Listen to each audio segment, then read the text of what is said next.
Good evening and welcome to Sugar and Silk, brought to you exclusively by X Podcast Nation. My name is Ben Doughty, My name is Michael Silkolajide.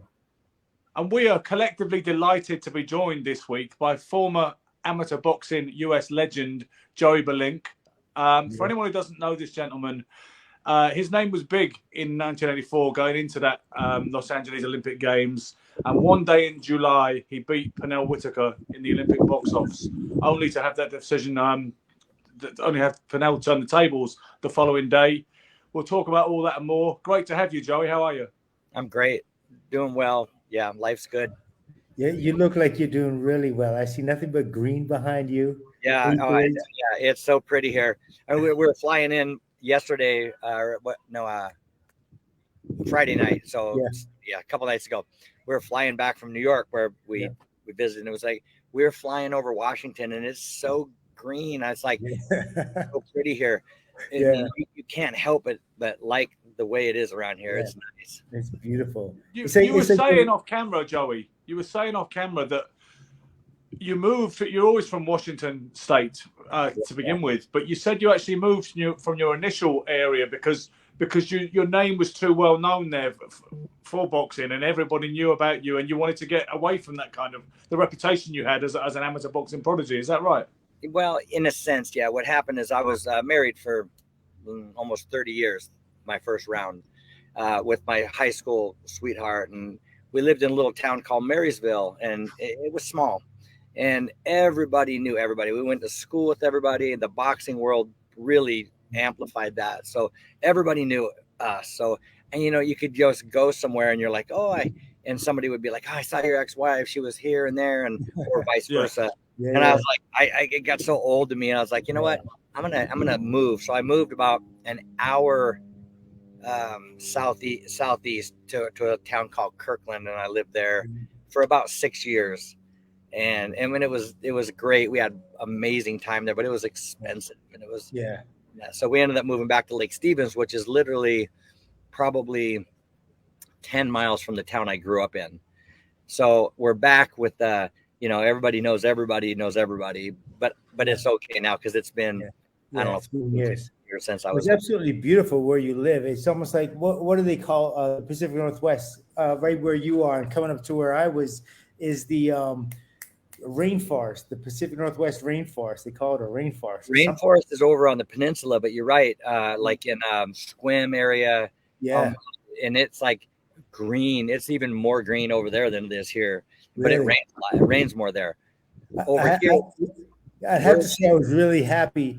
I was really happy to see, like when I saw your house and your patch of land and everything that the acreage, and you're right beside the lake. And I was just like, I was so happy, man, because very few of those fighters end up like that afterwards. And that's the interesting thing, because we could interview a whole bunch of more successful professional fighters, certainly, who had their name up in lights, and you hear all these, like you say, unfortunately, these sob stories, Michael.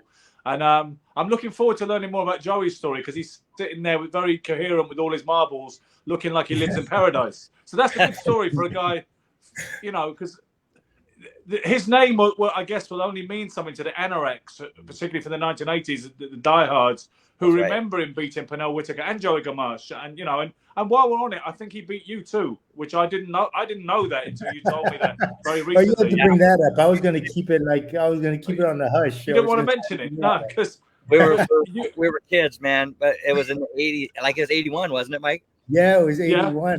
It had to be like early 81, because I think I turned pro in 81 as well. But did you? I tried to see. One thing I remember, Joey, I remember because John David Jackson was junior middleweight champion, right? So he was a friend of mine. We were really tight, and we always go back and forth across the border, and I'd fight there, he'd fight here.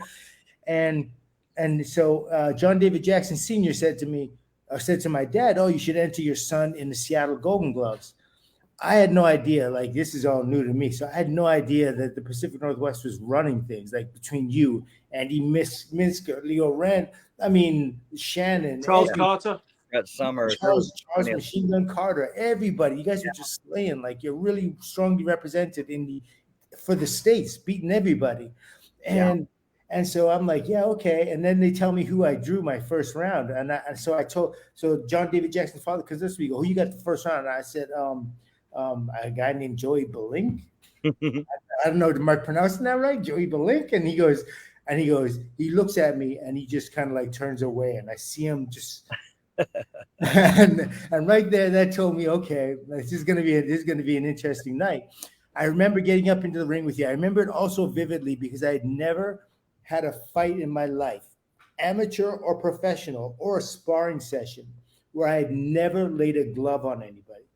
I always hit at least something. They even barked me that I lost a fight, but I still dropped them. I hit somebody. Somebody had to know that someone was going to catch some leather. I'm not just me.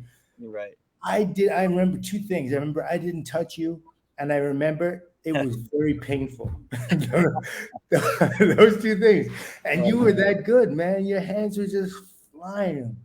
Like, it's the damn southpaws, Michael. It's the damn southpaws.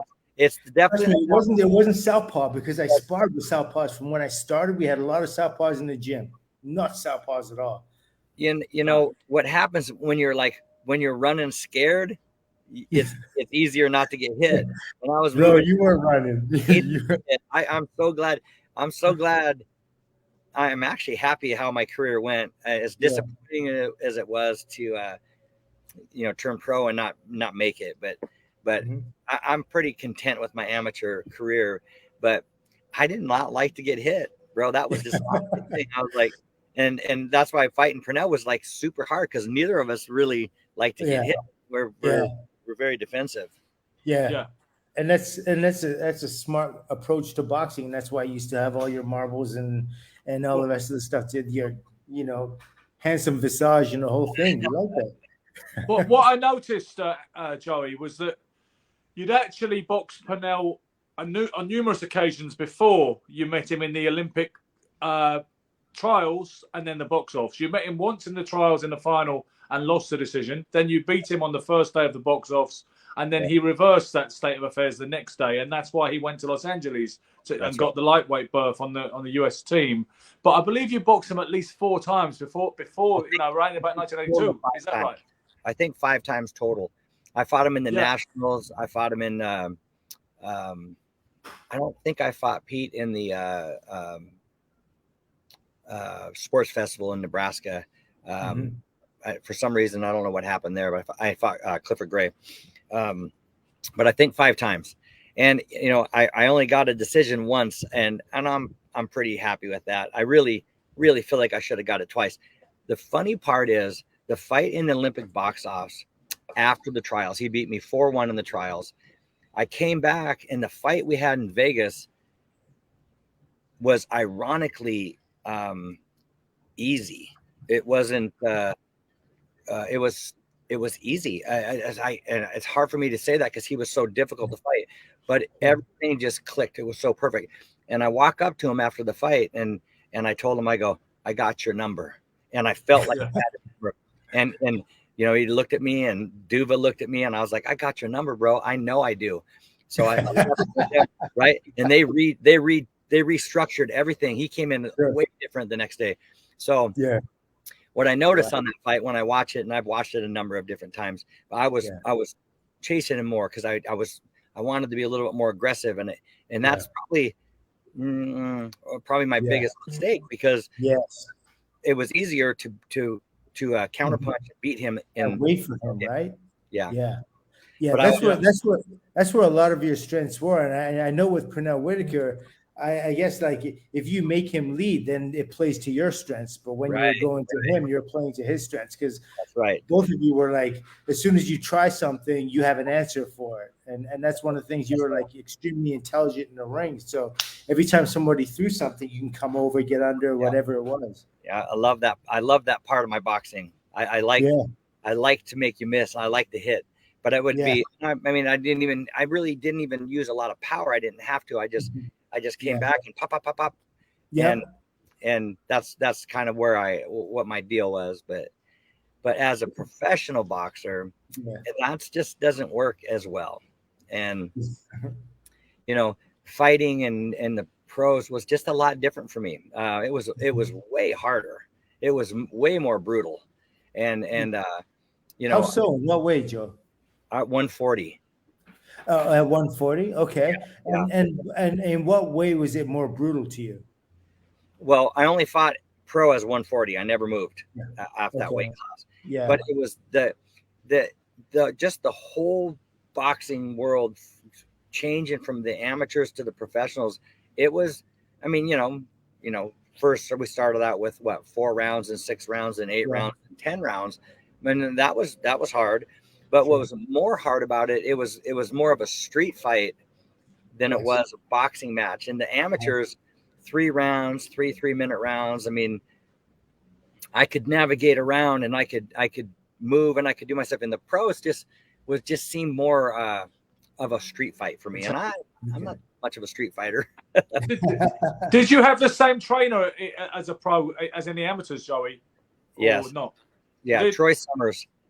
Brett Summers' dad, Troy, was my manager, and I loved Troy, and I loved everything Troy taught me. We had some offers to leave Washington State and go with Lou Duva. Made us an offer to come and fight with those guys. I didn't want to do that. I was so loyal to Troy, and Troy was always he was like my second dad. And so what we had, I was like, I could never leave Troy.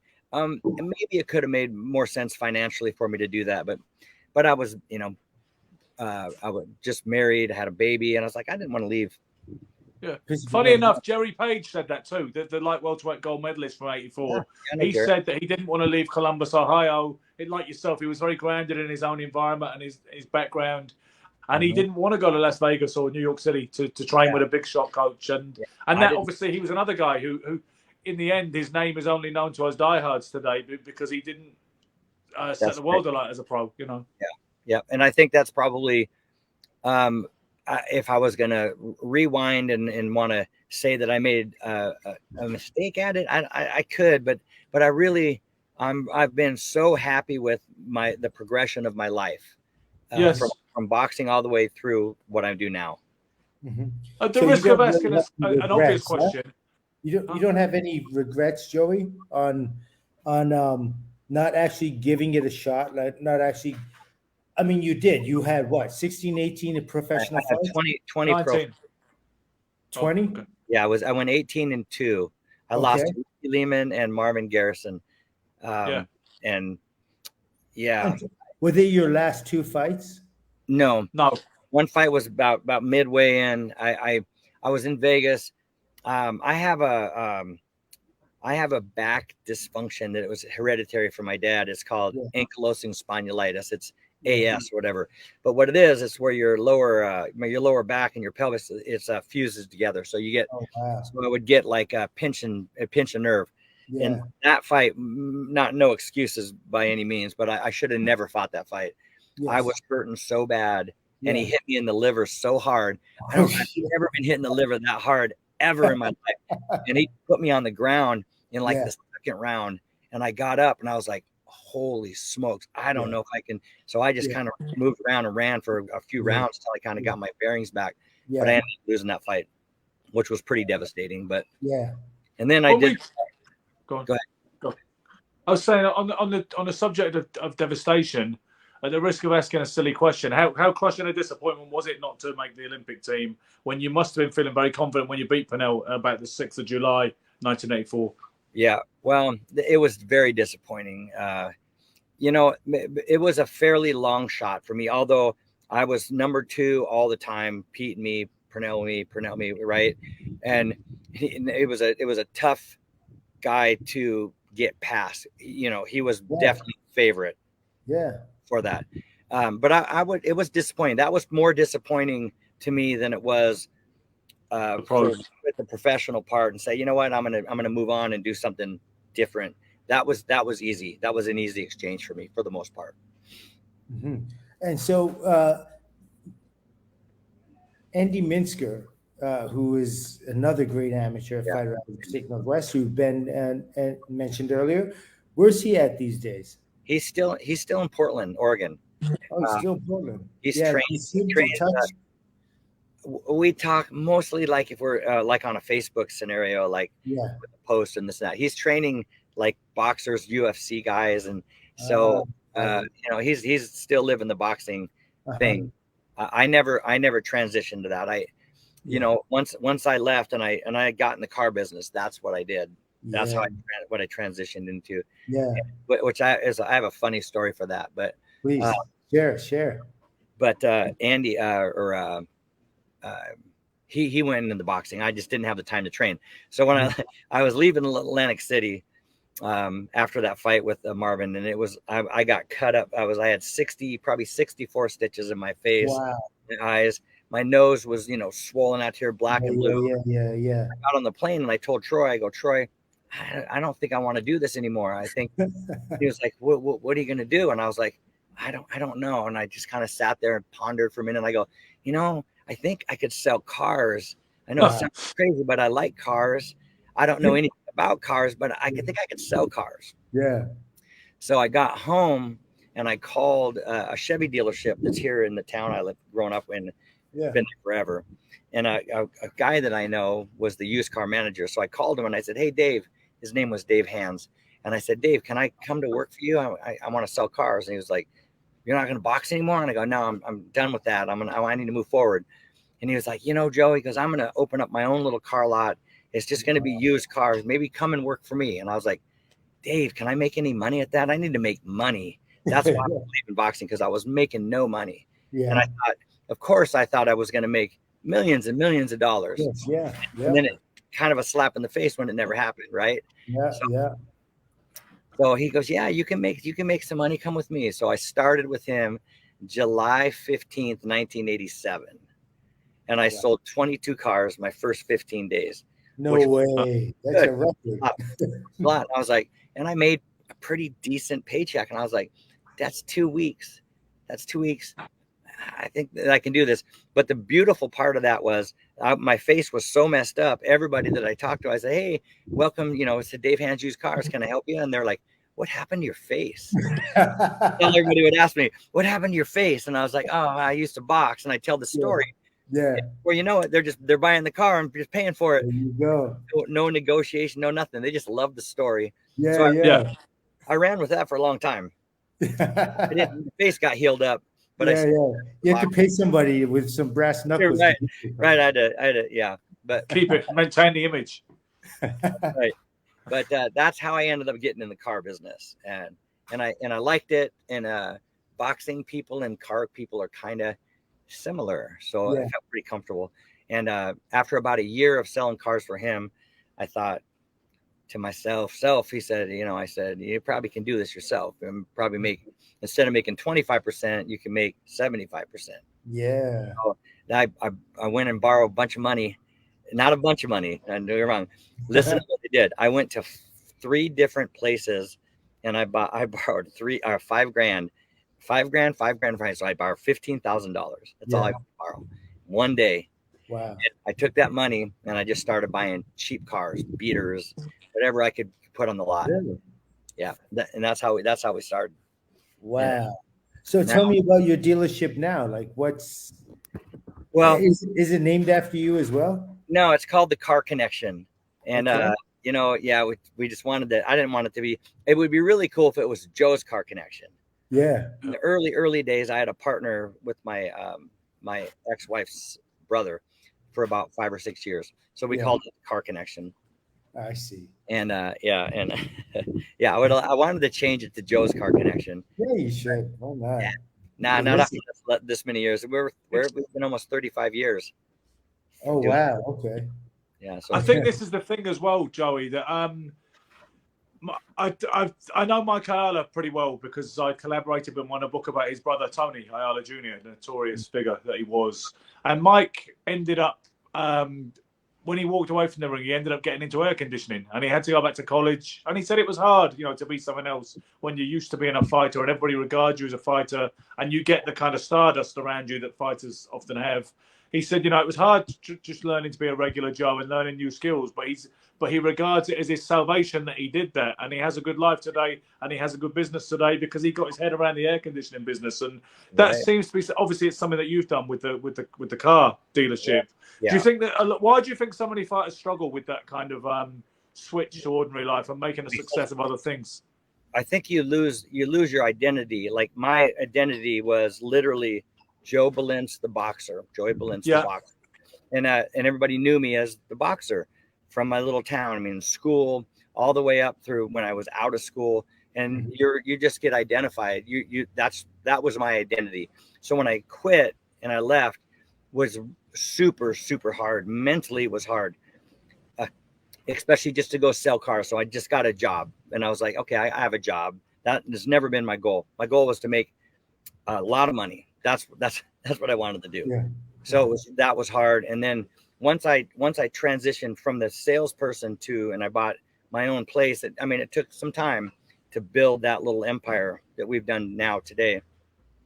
So I kind of found my identity again. So now I'm Joey B, the car guy.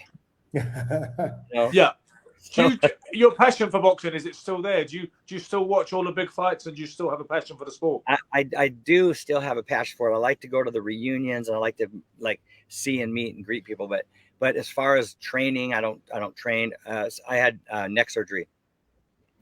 I think from all the, I'm a southpaw, so this right side of my arm, I used the heck out of it with the jabs and the hooks and stuff, and I wore out some nerves on my neck.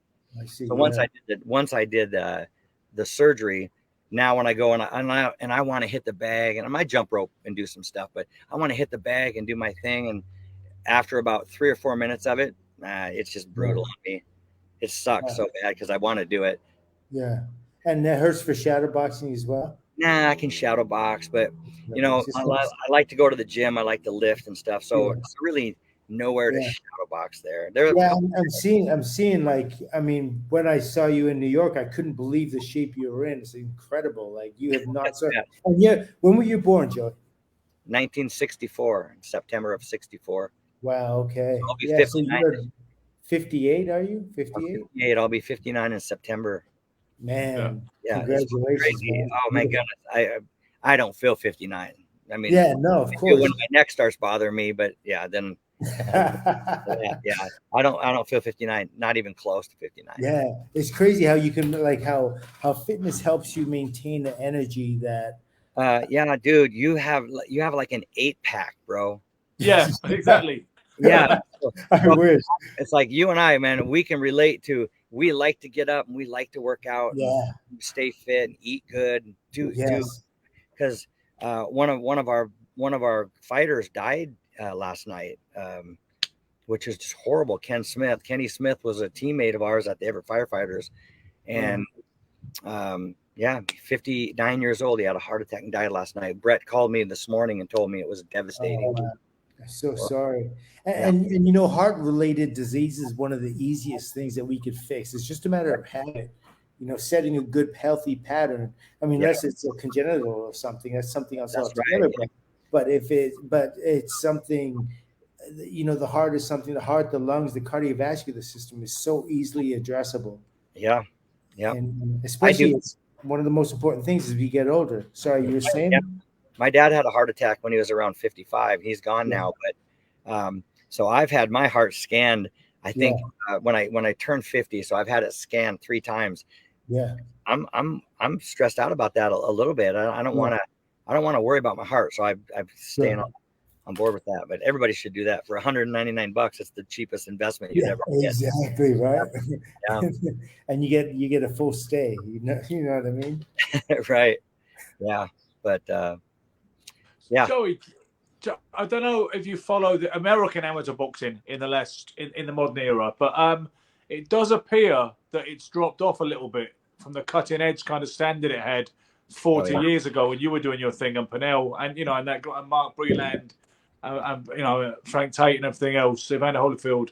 What do you think has happened to the American amateur boxing program in the subsequent decades? It's hard to say what actually happened to it, because in our area, boxing was really, really big, especially in this little town we lived in, and it was Everett Firefighters. We trained in the bottom of a basement of a bingo parlor, and that's where our team was, right? And then then you had Seattle teams, Tacoma, which is still Tacoma's boys club is still striving, but the rest of it, I don't know what happened. And when I think about it, and I think about the kids that are coming up, there's no interest there anymore. I don't know why. I don't want to say anything negative about that younger generation, but Yeah. don't think they. There are kind of easier ways to get it though, right? Like if There you're is easier ways. Yeah. Yeah, that's true. Very true. I like to go to the gym. Like yes, I remember when I was 10 and when I started boxing, I liked, even at 10, I liked to go to the gym. A friend of mine got me in there. And about 2 weeks after I started, he got me in the gym. He quit. And I was like, dude, what are you going to quit for? And he ended up quitting. And then I just stayed with it because I liked it so much. Yeah. But I still train today. I still train 4 or 5 days a week, every week. Yeah, it shows, man. It's incredible. Nothing's And that's like weights mostly, yeah, Joe? Mostly weights, yeah? Yeah, mostly it's weights now, but I still do, like, when I get really rambunctious, I'll jump rope and some of that stuff. I want to hit the bag so bad, and they have a couple of them, and every time I'll do a rest, I'll do a set of something, I'll walk over to the bags and I'll look at them and I'll go pop, pop, pop. Yeah, that's good. Yeah. Yeah, but I would love to. That was the best training of my life. Yeah. You know, it's funny, you know, some ex-champions of note, like John Conte, the English fighter, who we had him on as a guest a few weeks ago. He goes to the gym and he doesn't touch a punch bag. He will not touch it. And I say to him, to me, that seems weird. I say, John, why wouldn't you have a little go? Is it because you don't want people watching you because you're so famous for boxing? Yeah. And he just said, no, because I know how to do that already. He's not interested in doing something that he spent so many years doing and something he already knows how to do. I think it's natural that you want to. Wouldn't you want to? You hit the bag, right, Silk? I want to hit the bag so bad. You probably still do, don't you, Mike? No, Yeah. I don't. You don't? Why not? Why? It's a lot of effort. It's a lot of visualization. Okay. You know what I mean? Like it is. It's a lot of pain. Yeah. It's like I'll hit the bag and it feels so good. The first like pop, pop, pop. Yeah. Pop, pop. Yeah. And then all of a sudden you're like, yeah, this is starting to hurt. And that's what happens with me. You know, I've got a question for you from one of the viewers. Sorry, go ahead. Jim Alcorn, who's a former professional fighter, has a question for Joe. He may have just tuned in. I don't know, because he says, Ben, can you ask Joey about his final fight against Marvin Garris and what happened both during the fight and in the aftermath that caused him to definitively quit with no comeback later on? Yeah, he touched on it, but go again, Joe. So he wants to know what happened after the fight, and during the fight, actually in the fight itself as well. Well, he knocked the life out of me with when he hit me in the liver, and I don't know how I got up. I really don't, because it literally took everything out of me, and I probably stayed down for close to 8 seconds, and I got up, and I'm like, holy smokes, I couldn't believe it. So as I ran around and just moved around, and I survived an 8-round fight that I was like, that was so disappointing. Yeah. But he actually was a pretty tough kid, man. Yeah. But that part, it was so disappointing. Yeah. But then I regrouped after that, and I went ahead and fought another 10 fights or so. Yeah. So let me ask you. Sorry. No. I was going to ask you, could you explain to some of the people that would be listening to the show how painful a kidney shot or liver shot is, actually? Oh, buddy, a liver shot is didn't hurt, as it literally, it hit me so hard. It I don't know if all the blood goes there or what it does, but it put me on the ground, and I was like, I got up, and I was like, and I literally struggled. And I just kept running around. I ran that whole fight, and I got back to the corner, and I was like, Troy, he was pinching my leg and grabbing my ear. Trying to take you. I was like, holy smokes, man. I'm talking, it was brutal. Yeah. If I ever get in a fight with anybody, I'm going to hit somebody in the liver. Exactly. Yeah. It's better for your knuckles too. You don't hurt your knuckles. That's right. When you hit somebody in the liver, and a lot of people don't understand, it's almost like your insides collapse. That's exactly right. That's, you know what I mean? It's just like you implode. Like the submarine that recently at the the submarine at the Titanic, that small submarine it's like it just implodes. Everything implodes on the inside, and you can't see it, and it doesn't look so powerful from the outside looking in. Like, I went to the but doctor. You know, Joe, Michael has an interesting theory, because if you talk boxing with Michael, he will turn everything on its head. All of the cliches and all of the staples, Michael will question them and turn them upside down. Yeah. And one of his ones, he says he doesn't believe that body shots take your legs away, and he doesn't believe that shots take a gradual toll on you during the fight. Michael just thinks they hurt like hell, they make you feel like you're dying, and they test your conscious pain threshold and desire. But Michael doesn't believe that they gradually kill your legs. I don't know what your take is. I disagree with that. Let's argue. Come on.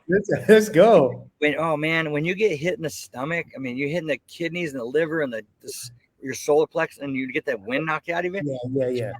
It's so hard to come back from that. It stays with you. It stayed with me. I was sparring Jimmy Paul, and you remember who? Oh yeah, of course. In Vegas one year, we were there, and he knocked the wind out of me, and he hit me right square in the stomach, and he knocked the wind out of me. And I'm in the gym, and it had to be 120 degrees in there. I was like, this is so dumb. But anyway, he hits me so hard. He knocked the wind out of me so bad. Yeah. I got out of the ring. I just got out of the ring, and I looked at Troy, and I go, fuck that. I'm not going back in. Yeah. You're Johnny Tacos in Vegas? Yes. Yeah. That gym was a war in there. I used to go in there and move with dudes, and I remember Michael Dokes and all the rest of the guys going. They'd always used to watch the sparring. We had some good times there and some bad times. Everyone has a bad time in Johnny Tacos gym. But now here's my theory on the body shot. Now, it absolutely hurts. 100%. Like, you get hit in the head and you get buzzed, and there's no sense of pain, but you're hurt, right? Yeah. You get hit with the body, you feel pain. And your brain realizes you're feeling pain. So it's almost like you can't do the instinctual thing. You have to make like a very intelligent situation when you get hit with the shot and it's painful, and you have to recover. And it's not like this. When you get hit with in the head, you go into a fog, and it's not even, you can't even control it. Whether you come in or out, whether you come out of that fog is absolutely it's your natural body's decision. Depends on how hard you get hit, right? And how much your body can withstand. So you can't make a choice when you get dropped by a headshot to go down, to get up, whatever. You just naturally get up, because that's what you do as a human being. You get up to your feet like a fawn does. When a fawn is born, it automatically gets to his feet because it knows it has to perform. It's got to move. Now, with a body shot, you get hit with a body shot and you know the pain is there. You're aware of time, you're aware of people, but there's just this crippling pain that won't allow you to do anything. And so it's very, very hard to get up from it. So I commend you for being able to get up from that shot, because they're not easy at all. And I mean, I just don't see how they kill the legs. They kill your resolve, that's for sure. Yeah, I don't. They probably don't kill your legs, but man, you get hit hard enough. Yeah, your mind says, you don't want it again. Yeah, you don't want. You don't want to do that again. 100%. That was brutal. Yeah. So when a whole bunch of people get together and they say, "Oh, go to the body, kill his legs." No, you're killing his resolve. You're killing his will to fight.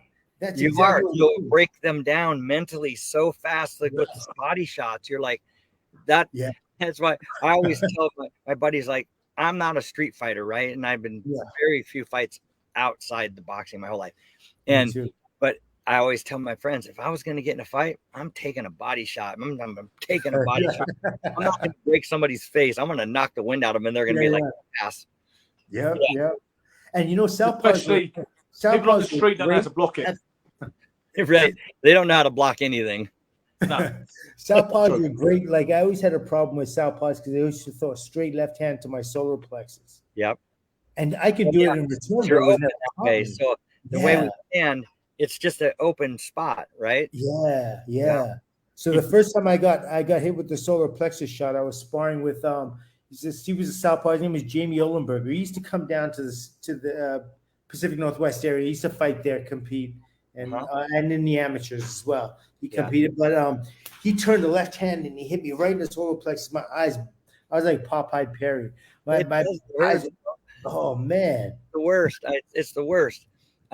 I mean, yeah. When Ricky Lehman hit me in the, so I went to the doctor. I didn't tell you this story. So I went to the doctor, and I go, hey man, I'm in a lot of pain over here. And so he starts doing, he gives me like an ultrasound or something. He goes, dude, he goes, what do you do? And I go, I'm a boxer. And he goes, get a different career. He said, Wow. your liver is swollen, and it's like, it was so just a touch. It was like pretty devastating. Yeah, yeah. But you know, you heal up really quick and you forget about it and you go right back in. Yeah. What are you gonna do? That's what you love, right? I mean, Yeah. you did love boxing, right? That was something The amateur boxing. I loved amateur boxing. Yeah. I'm not a fan of the pro fight. That's why I'm so proud of you and what because you left the amateurs and went right into it really well. I left the amateurs thinking I'm going to be a world champion. And as an amateur, I was, did so well. And you go into that and you're like, it's so disappointing. And I learned really quick at the end. I was like, I'm not going to be disappointed. I'm going to shift. I'm going to pivot, and I need to do something else. Yeah. For me. You know what? I think we all go through places like that, but you had the smart thought to pivot to something like that could do something for you, and we all don't have that. You know what I mean? Like you had the kind of brain that, like more complex thought. You're like, okay, so this is hurting, and so I can try this, and you had an idea, concept, and it worked. And when I was fighting, I had no option but to fight. So there was a lot of pain that I suffered in my life, but it was one of those kind of things. Whereas, what you either do that or you're going back to Vancouver and you're going to work at McDonald's. You know what I mean? It's strange to hear someone as bright as you say that, Michael. Someone as bright and cerebral as you are. It's actually quite strange to hear that, isn't it, Joe? Because you'd think this guy could have been anything in theory. Yeah. Even a model. Yeah. But you know what? I feel so lucky that I literally thought to myself, I like cars. I don't know nothing about cars, but I think I can sell cars. And to pivot and shift into that, and then actually have a career, and end up buying a dealership, and then I bought some commercial property, and everybody told me back in the day, it's like, you're not going to have a retirement in the car business. So they were like, buy dirt. And I was like, what do you mean buy dirt? And they're like, buy real estate. Buy real estate, right? So I bought some stuff along the way. I wish I would have bought more, because I could have, and I didn't even realize it. But yeah, so I'm lucky because I'm sitting pretty good, and I work a couple days a week now, and it's still hard to maintain everything, but it is. I'm glad. I'm happy. Now, Joey, here's a question for you. Yeah. If your and I know you love your manager and everything, but if your manager was managing you like you managed your business, do you think you would have stayed with boxing? No. Done different? No. No. Really, but how do you stop loving it?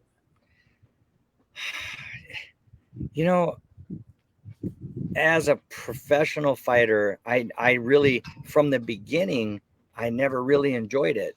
Okay. I liked being an amateur boxer, and I felt confident, and I felt good, and I felt good about where I stood. Mm-hmm. As a pro, and you start at the bottom again, and you kind of start working your way up, and you're literally fighting guys at first that really they have no business fighting. Yeah, exactly. No overconfidence in them, but they have no business but they were like the building blocks to get the money. But I never felt great about that. I mean, I was like, sure, I got in a fight, and and was my third, fourth, fifth fight, and I stopped the guy in the third round, blah blah blah. But that wasn't impressive to me. Okay.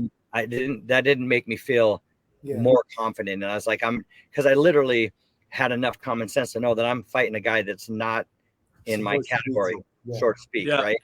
So as we grew, and then when I got beat by Ricky Lehman, who I should have beat, but he was a tough guy, and I had the liver thing or the back thing. But so I didn't love it. I didn't love it like I loved amateur. And you felt like you didn't need it either. Like that's. Well, I felt like I needed it. I felt like I needed it because I didn't. So my whole idea and my career was based on boxing the rest of my life. I figured I'd box till I was in my mid to late 20s. This was how I thought about it back in the day. and I was going to make enough money to where I wasn't going to have to work anymore. Yeah. And as funny as that sounds, and maybe as unrealistic as it really is, probably, I was so disappointed when I was like, I didn't make any money. Yeah. I'm on ESPN. My last fight was on ESPN. It was a semi-main event, which is, they don't pay that well. Yeah. And I was like, so do I want to keep pushing and try to make this work? Am I gonna make $10 million or $5 million on a fight? Am I? Probably not.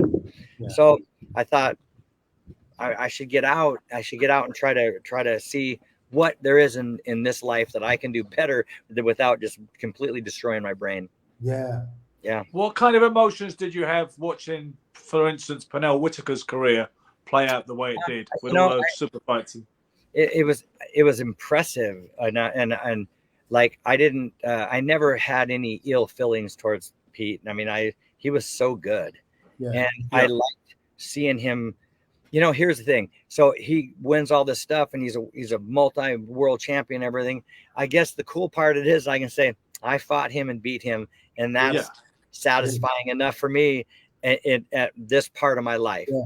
So, but Joey, not only did you beat him, I think it's safe to say you beat a Pernell Whitaker that was so superior to anyone else, and you beat a Pernell Whitaker who wasn't losing to anybody, and even up until the pros. The only time he lost was when he legitimately lost. I'm not talking about like that. What was it, the Ramirez fight? Ramirez. Yeah, terrible. where they absolutely ripped him off. And I'm not talking about the other one. Also, where more or less the same thing happened. And with De La Hoya, like he didn't really lose, I think, until he fought. Was it Trinidad? Yeah. So he and even then, you know, sorry to say that, you know, we all know that Pernell had his personal demons. And so he wasn't the fighter that he was when you beat him, really. You know what I'm saying? Like he was at the top of his game when you fought him, and you're the last guy to defeat him when he was at the top of his game. Basically, is what I'm saying. Yes, for sure. Yeah. No, I think that too, and which is really cool. Yeah, that's a legend, babe. Yeah. I know it's so fun. Back at, you know, now I'm, you know, 59 this year. Yeah. And when I think about that, it's like, how badass was that? Yeah. And, you know, it's funny because all my friends, and I have a lot of people that we talk about boxing still to this day, we still talk about boxing. And I'm so proud of where I ended up with boxing, but I never ever realized while it was happening that I was really that good. I was like, yeah, you know, I'm okay. I never was like overconfident. Yeah. It just wasn't. I don't know. It's so funny because when I look back and I was like, that was kind of a badass. That was a badass thing, babe. And it's so true, Ben, because you know, as a fighter too, it's like you get, I know that kind of confidence that you have to have is so important. It's necessary. You have to have this belief that no one could beat you. So once you start doubting yourself a little bit, once you hesitate in terms of pulling the trigger, even just a little bit. It only takes a little bit, and that's where I was at my last fight. I was like, it beat me down just enough where I was like, I had enough. I wasn't confident enough. I had enough fear where I was like, I don't want to go through all this drama, and I don't. It wasn't fun to me. That was like, it was horrible. We sat in the Atlantic City emergency room for 6 hours. Man, painful. And I was like, this was a lot of pain. And I was like, you know what? I mean, I've been hurt and I've been cut. I've been, you know, this and that. And we had battles in our gym. Yeah. In Marysville, we fought the best of the best. Yeah. And I felt good about that. I didn't feel good after that fight. And you don't want to go into your next fight not feeling confident enough to be a winner. Yeah, it only gets worse. It's worse, right? Yeah. I think at that point, which it actually dawns on you what you're doing, because fighters do have a superhuman aspect to them, and they process things so much in a different way to the average person, you know, in terms of pain and discomfort and, you know, trials, tribulations. And I think at some point when you actually get that more human, regular reaction, you think, God, that hurt, or whatever. Or, you know what, I really don't, like you said, Joe, that you were on the plane and you said, I'm really not sure I want to do this anymore. Maybe I could do something else, but anything else, Yeah. I think at the point at which you have the normal human reaction to what you're to the thing you're actually doing, which is boxing, that is the time when it isn't there anymore, when you don't have that layer of bravado and self-relief and a little bit of positive self-delusion. That's right. A lot of guys get to the point or probably where I was at there, and they're like, they continue on for another 10 fights, whatever. Yeah, I didn't want to do that. I have some of my best friends, boxing guys. Some of them, they're not 100%. Yeah, and it's sad to see it. And it's like, what did you get out of that? Did you make any money? Did you do anything? Do there's Danny Williams who beat Mike Tyson. Yeah, Danny Williams from South London who beat Mike Tyson, shot version of Mike Tyson in 2004 in I believe he beat him in Louisville, Kentucky. But anyway, he went on far too long. He's not licensed by any commission today, like the British Boxing Board of Control, but he still boxes under some various unlicensed, more kind of dodgy commission kind of jurisdictions. And I spoke to Danny 10 years ago when he was shot to bits and he was still fighting in obscurity. And he said, I hate it now. I hate it. But he was doing it. His reason, he said, was it was to pay for his daughters to go through school, to go to a good school. And that's why he needed the money. And his name value as the man who beat Mike Tyson and the former British and Commonwealth champion, it still had a little bit of cachet somewhere. There was always someone who gave him a few quid. And he said he hated it. He really hated it. And that's a sad story. When you look at a Joey Belinc, sitting out in all that greenery, talking coherently, positively, happily, running a good business, that is a success story, because you got out on your terms. No, I feel that way. I feel that way too. Yeah. And you have to be hungry, and you have to be in your head to get in the ring and really mean business. If you're not in it, you're going to get hurt. And I just didn't want to. I had enough people around me where I like, I don't really think I want that to happen to me. Yeah. Joe, one of the things that's there with pro boxing is, it's going to hurt. And you can't consciously acknowledge that. Right. Because when you're thinking about it, that's when you start, again, hesitating. And boxing is a sport of reflexes, right? More than anything. More than any one thing. It's about reflexes. Yeah. Some people, it may be about, resiliency. Some people may be about endurance, whatever. But it's about reflexes. The guy who's got the better reflexes generally is going to win. All other things being even, the guy with the faster reflexes. So if you don't have that fire anymore, if you don't have that desire to do it, you better not go back in. Yeah, I mean, and if you're hesitating whether you're going to punch somebody or not, and that's what you're supposed to do. If you're hesitant on that, get out. It's a wrap. It's funny because Sugar Ray Leonard, when he came back and fought Kevin Howard in May 1984, and then he quit again because he said it just wasn't there, and he said, and I was apprehensive about getting hit, and it just wasn't me. That was strange and notable for the simple fact that obviously was still there in Ray's case. He just needed a more competitive scenario like a Marvin Hagler to get his juices flowing. But I'll always remember him retiring again in '84, saying it wasn't there anymore and he didn't feel right getting in the ring and he felt scared of getting hit, that was quite an interesting. Right. An interesting situation because it obviously there was more to be written in Ray's case. But somehow he found his way back. Maybe to yes, which just seems so crazy to me. Yeah, I think he must have been lying. No way. Yeah, man, I don't know how you could. It's like I think he probably just was like, I don't know. I don't think you get that back. I really know. That's strange, isn't it? Yeah. I feel again. So he could maybe make some more money. I don't know. I know that I always think about this, Joe. You should come back and fight somebody like Jake Paul or one of them. Yeah. And just, because in your mind, you're like, I'm in shape. Pay me like $3 million. Yeah, I'm in. Probably a bad idea, but. Well, the reality of it is once you start, you know what I mean? You start going down that road again. You start feeling, I remember when it was late in my career and I would feel like the lace of the glove, like things that you were impervious to before. You didn't even think about. You know what I mean? So now when the guy misses a punch, you slip and that lace goes across your skin, and I feel the burn, and I'm like, I never felt this before. Yeah. You know what I mean? Notice all the things you probably should have at the time. Yeah. Is there something in the old Mickey line in Rocky when he says, 3 years ago you were supernatural, but you did the worst thing a fighter could do. You got civilized, kid. Is there something in that kind of process of getting older, more mature, and just a bit more civilized? Yeah, there has to be. You have to be. I mean, I was never like. I came from a middle class. My dad was a cop. My mom had a part-time job, and it was like a good family life. Not it wasn't super hard. It wasn't like I wasn't in the ghetto. I didn't have like for my hunger for fighting wasn't from my upbringing, and it was like I liked to make people miss.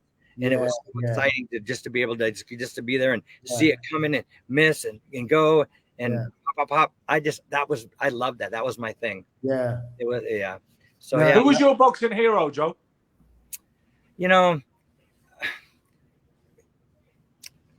I don't know, man. So cliche to say Muhammad Ali and stuff, but I love. We're in that club. We're in that club, right? So I loved it. I just loved his whole approach on and his cockiness was incredible. But he back it up, and I loved the things he said, and I loved that about him. It was like, and that's. I mean, I watched those fights back in the day. And, funny thing about it, and I boxed all those years, and I never watched a lot of boxing. Wow, really? No, not really. Wow. No, that's crazy. Yeah, and then once I quit, I mean, I fought. I mean, I watched some of the pay-per-views, like I watched Mike and stuff. But I mean, I really didn't follow with it. I was so busy with the business and the car lot, my family. I have 2 years. How about today? Will you watch like Spence versus Crawford? Is that something that you'll have to watch? Or I didn't watch that. I didn't know. No. It's coming up. Yeah, no. that proves the point. That proves the point. I didn't even know. Yeah, I didn't even know. Okay. I won't watch that. No. Unless what will you watch today? Which fighter would get you out of bed today? There isn't one. Silk. I'd like to see him get back in the ring and fight somebody. No. I watched that, but I don't even know. And if you named 10 boxers, I probably wouldn't know 9 of them right now. Yeah. Wow. Yeah. No kidding. I mean, I know who Jake Paul is just from the hype and everything. Let's do a quick test. Let's do a quick test for the fun of it, Silk. Okay. Tyson Fury. I know Tyson Fury. Yeah. And a quick opinion, a quick few lines. But I'll mention a fighter. You give me a quick appraisal of them. So Fury. Well, I'm not super impressed by Fury, but okay. Thank you. Everyone's talking. Right when you're talking about skills, he isn't the kind of fighter you'd look at and say, I want to do that like him. No. It doesn't inspire you to do anything, right? No, not impressive to me. You got another name for him, Silk? Another name for Joe? Go. Fury, what's his name? I'm bad. Let me do it. Gervonta Davis. I don't know who that is. Okay, interesting. Okay. Okay, but Joe, he's a guy you should watch. He's nice. What's his name again? Gervonta Davis. They call him Tank. He used to be yes, I know who he is. Yes. Okay, I know who he is. I didn't watch that. It was hyped up in the last fight. I didn't watch that. I didn't watch it. Oh, with the dreads, right? Yeah. He may be an issue, but he's what do you think of his style? Well, from what just the little bit I saw, I like he seems aggressive, and I like him. I didn't watch the fight. I can't tell you about that, but I know who he is now. Yeah. Okay, one more. Canelo Alvarez. Of course. I mean, I know who he is, and I've watched. When Sarah and I went to New York, the last time we went was like, I don't know, it was 10 years ago or so. He fought Mayweather. Floyd. Floyd. And we sat in a bar in New York and watched that fight, and Sarah fell asleep.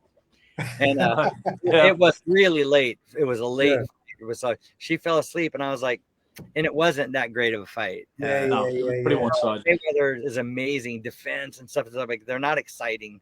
It wasn't So- exciting. She was like, yeah. "Hey, bro." One of our viewers just asked what you think about female boxing today. The women's game's getting pretty big, especially in the UK. Actually, that's a big noise around female boxing today. How do you feel about that? I don't know. It's interesting. It seems weird to me that see girls punch each other in the face. Yeah. I know. When I went to a boxing reunion in Vegas, Layla McCarthy Layla McCarthy, yeah. So we met her and stuff, and she was really cool. And I think she just fought actually here not that long ago. I don't know. I don't watch girl boxing, lady boxing. It just seems weird to see girls punch each other in the face. I don't know. Yeah. So, but I mean, some of them I wouldn't want to fight. Yeah. I wouldn't want to get punched by him. I mean, my opinion on that has always been like they just don't seem to get the same training as men do. Like it's almost like their trainers don't train them the way they would train a guy. Not even that a lot of trainers train guys properly either, right? Yeah. But even more so when they have a female client, and I see them, they just forget certain things. They don't teach them the elements of defense, counter punch, all that kind of stuff. They just wind them up and let them go and just punch. Like ring. Yeah, exactly. Lock themselves in robots. Yeah. It's weird. It's weird, just weird for me. And I'm not like against it. And it's like it just feels weird to see girls fight. I don't know. It just and would it be even weirder is to see at some point girls fighting men. That would be out of whack. I can't even imagine that happening. Yeah. But I'm not a big fan of watching girls fight. I mean, wrestle, that's a little different. Yeah. That's some more commercial. We're all for wrestling over here. You know what? Heck yeah. As we're closing in on the hour, you know what did happen last night? Franson Cruz Dezern, her name is, lost her undisputed super middleweight title to Savannah Marshall in the UK last night. But the American chick, Cruz Dezern, sorry, she sang the American national anthem herself. So when they get to the anthem bit, she's got the gloves on and everything, and they put the microphone to her. And I haven't heard it, but she sang it herself. That must have been something. I bet that is cool to see. Yeah. Yeah. That must have been interesting for sure. Yeah, that would be. Yeah. Ben, you're back. But you cut out. Yeah, you're back. You had blacked out. I cut out because someone's trying to. Do you know what? That's an interesting link. I cut out because someone's trying to phone me, and he's trying to phone me because I had a girl box on a show tonight in Clapham in London. I had a girl white collar fighter who she lost a majority decision tonight, and that was a friend of hers and mine asking how she got on. So there's a link. Obviously, I'm not totally against female boxing because I get involved with that kind of side of it. There's a place for it if somebody likes to watch it. I mean, go for it. I mean, I don't know. It just seems weird to see a girl get punched in the face. I mean, to me they're feminine and pretty and stuff. It just seems weird, but I don't know. Yeah, it's more of a generational thing too, no doubt. Probably. Mike? All I'm saying is like, listen, I mean, the female in all species hunt, fight, all the rest of that kind of stuff. So I can understand they doing it as humans as well. It makes absolute sense to me. It's just, I think that if you're going to teach somebody to do something, like give them the best, you know what I mean? Like give them a real opportunity to be like, teach them how to turn the punch over, have a higher level of expectancy than what you have, because they have no level of expectancy. There's like people slapping and putting their heads down and almost pushing your face into the guy's glove. It's like, I don't understand it. What it reminds me of when we were very brand new and we didn't know how to throw a punch and we just went in. We just slapped and slapped. But Katie Taylor's not like that, is she? Katie Taylor's not like that. Chantel Cameron's not like that. Yeah. And Clarissa Shields is a little bit of a higher level. She's not Floyd Mayweather, but she's got certain. I mean, there are better ones, but even There's still, gonna be there's gonna be ones that are just stand up and they can actually fight and it's impressive. yeah. And then the other ones, The one female fighter that I've been, well, I guess there's two. Layla Ali was one, but my first one that I'd seen was Lucia Riker, and this woman I would Yes. not want to be hit by her. Oh my really? God. Yes. That's interesting. I think Lucia was the first one that was really high end that people said that, Yeah. you know, because commercially it all sprang up around Christy Martin. She had the kind of the media behind her, the coal miners double to that story. Huh? She wouldn't fight Riker. No, she didn't want to know about Lucia Riker, who, you know, most people with their ear to the ground said that she was the best female fighter in the world for some time, you know. And she probably feels she missed the boat, Michael. She probably feels she missed the boat. Now these girls are getting big money, you know. She came around today. Oh my God. Imagine. And the other girl, there was Ann Wolf, right? Wolf. Yeah. Crazy. Well, you know what's even harder for me to watch is the UFC girls. And it's brutal. I mean, it's brutal when you see what's her name that was so popular. Ronda Rousey. Ronda, yeah. And when it was so disappointing when she got beat by Holmes, right? Yeah. Because you literally thought she was never going to lose anybody. She seemed so aggressive and exactly. And that's a weird sport for me to watch. But it's you hard. Know something, fellas?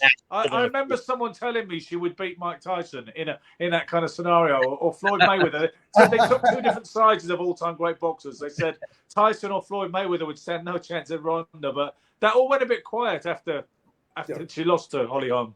Right. Yeah. People seem to get sensational with a lot of the claims and findings, but we need to leave things in their place. But I remember what you were saying about the mixed martial arts girls, because they get hit on a total different way, and it's like we're used to obviously the superficial is very important when we look at women, their soul, their heart, all the rest of that kind of stuff is their mind, their personality, but superficially, that's the first level of attraction. So, you know what I mean? And so, guys can get away with, their nose over here, their ear over here. Right. And it's so weird to see a girl bleeding out of her nose and swelled up. And you're like, this doesn't seem right. It's really hard because we also know what happens down the line. We know what that turns into. Yeah. You know what I mean? Like, I know as a guy, I forget everything. And if my wife was forgetting more than me, we're in big trouble. We're in big trouble. If our wives forget what we forget, we're in big trouble. Right? I rely on Sarah for, this. Sarah, remember, I got this podcast at 1:00. Yeah, tell me, remind me. We have some friends over and we have some people. We're going to go a little boating and do some stuff. And I was sweet. But I want to do this. And I was like, just make sure I don't forget. Hey, if it went too far on the day, maybe I have a cocktail or two. And then I'm like, I totally forgot. well, you know what, Joe? We're both delighted. I think I can speak for Michael as well that you did make time for us today, and it has been. It's been a really upbeat. It's been a nice upbeat show because I like to see you doing well. You were just a name in books and news to me until like an hour ago.